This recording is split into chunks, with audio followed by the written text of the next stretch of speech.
So here is a small example of control of the Wright brothers 1902 aircraft. So you have to understand that aircraft, it is at your end, you have to understand that and draw the control structure, that is the closed loop control structure. That is your homework.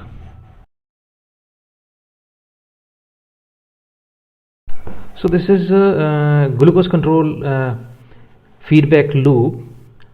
So in this case you will see that how the human body also, some of the organs of the human body acts as the closed loop control system. Like in this case you will see the function of the pancreas, that is when the high blood pressure is there, it promotes the insulin release, and then the insulin is released and glucose is converted into glycogen, and as a result it lowers the blood sugar level. That is in you can see the arrows in the yellow color. Now similarly, if this blood sugar is low, then it promotes the glycogen release.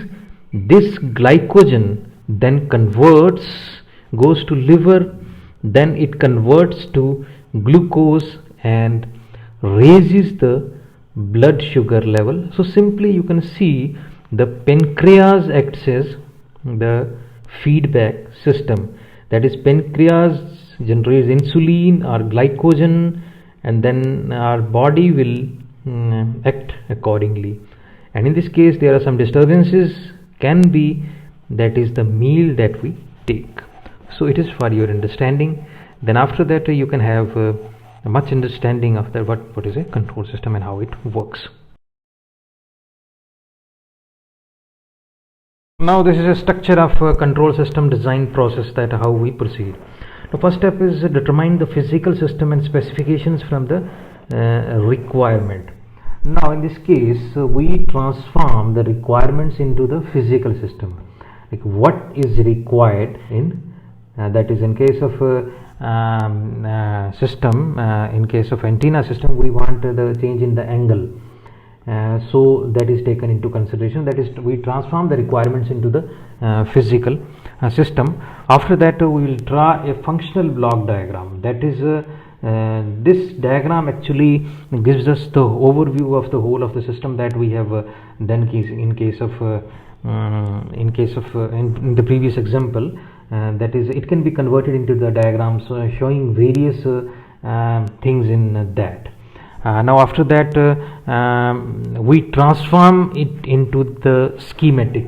So we convert it into schematic. It means that we take certain assumptions and all that feedback things into consideration, and after that we derived at some form of closed loop control system or open loop control system, so that we can work on that.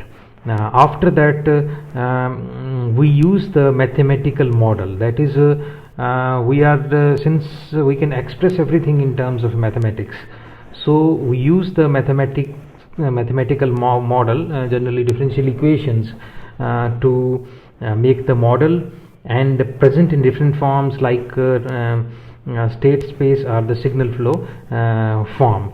In this way the differential equation is formed by using the different laws, that is KVL, KCL and the Newton laws. After that we obtain that. After that we will if the multiple blocks are there, then we can use the block reduction technique to reduce it into a simple block that we can study in the subsequent lecture. That block reduction technique can reduce the large number of blocks into a one system. And after last step is the analyze and design. So in the last step we have to analyze and design and to see whether the design is as per the requirement or not. For analysis and design we will use the certain test signal, which is explained in the next slide. So for analysis and design we will use certain test waveforms, which is shown here. That is, we will have the impulse, step, ramp, parabola. So first come to impulse. So impulse is infinite at t equal to 0. So the area under the impulse is 1. So actually what we do, we place an initial energy in the system. So the response due to the initial energy is only the transient response. So we want to see the response. When we want to see the transient response, we will use this impulse. Second one is a step. It represents a constant command such as position, velocity or acceleration. Typically the step input command is of the same form as the output. If the system output is position and it is for the antenna azimuth position control system, the step input represents the desired position and output represents the actual position. Now if the system output is velocity, then the input is the required velocity. So designer uses step input because of transient response and the steady state response are clearly visible and evaluated by this. Ramp is actually a linearly increasing command. If the system output is position, then input ramp represents a linearly increasing position. So for example, if we want to track a satellite moving across the sky, then actually we want to see the performance, then we are using this ramp type of input. Of course it is used for steady state analysis. So parabola input is also used for similar purpose as the ramp. So these kind of signals are used once we have designed the system, and after that these signals are used to assess the real performance of the system. Now the analysis of the system can be done in different ways, like first is using differential equations, transfer function form and state space representation.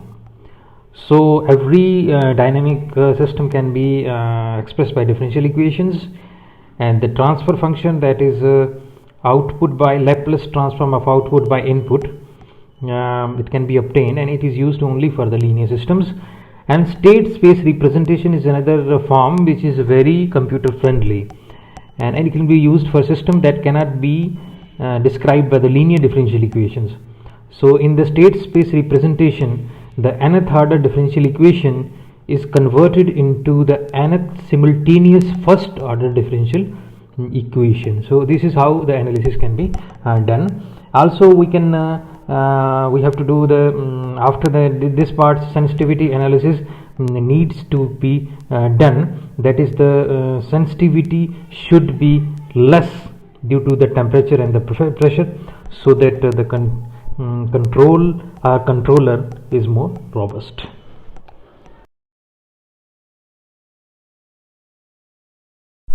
So you already have this view of this Laplace transform.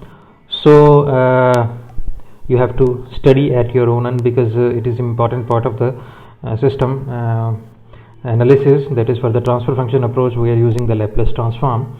So in the subsequent slides some problems are given, and it is also given in the problem set that is given to you, so that you have to solve and try to make the schematic out of that. It will be very beneficial and very interesting also. Also everything around us, it has some kind of control system associated with it.